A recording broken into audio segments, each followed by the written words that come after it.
Hello everyone and welcome back. Today we want to get the field we just saw harvested, and this field is going to be baled up. Got to turn the baler off first though. That's the plan. Can we get it all done in one episode? Well, no. But we're going to give it our best shot. This is a lot of work. I actually didn't realise how much straw was on this field until we were heading down here. I thought this was going to be, I don't know, something like 20 bales max, and then we got 2.5, 3 bales off the first row. Yeah, there's a lot of straw. And what we're harvesting in the other field, it's a smaller field, it is rye. It is yielding exceptionally well. Next episode I will tell you exactly how much it has yielded, because I don't want to kind of spoil it now.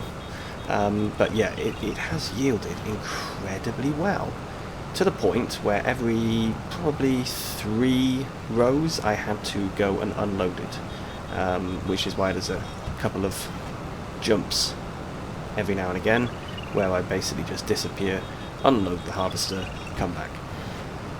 It's a lot of work,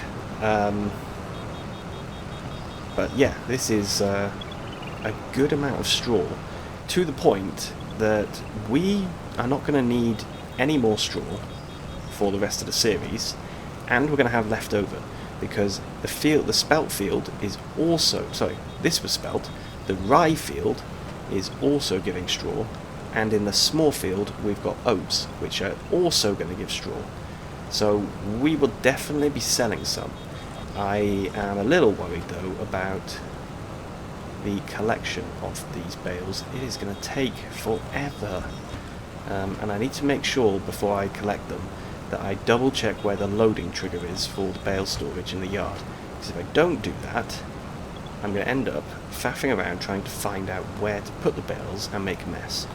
In terms of selling them, straw is not worth a massive amount of money, but it is worth some money.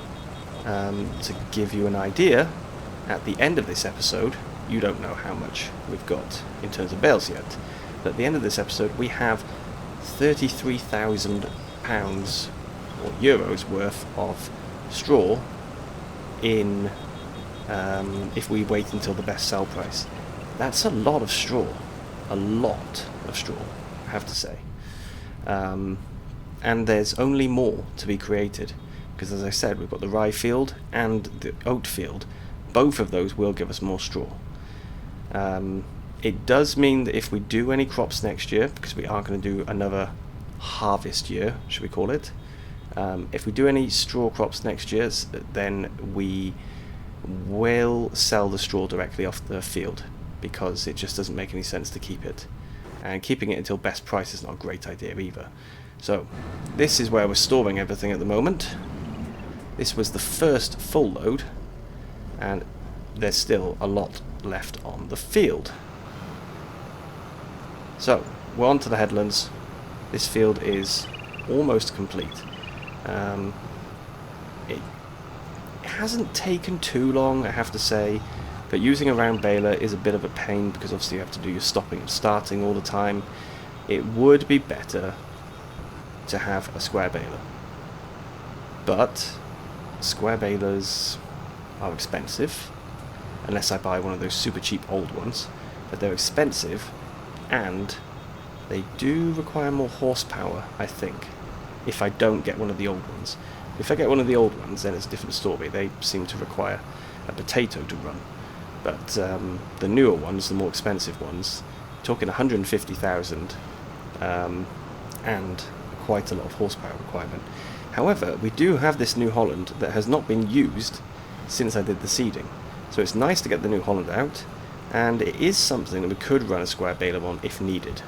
And yes, it did get dark, and the rye field is still going on.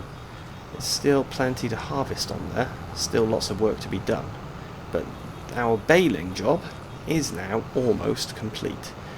One more bale, yep, and then the last little bit. So, quick check, 50 bales. Thank you very much for watching, everyone. Bye bye.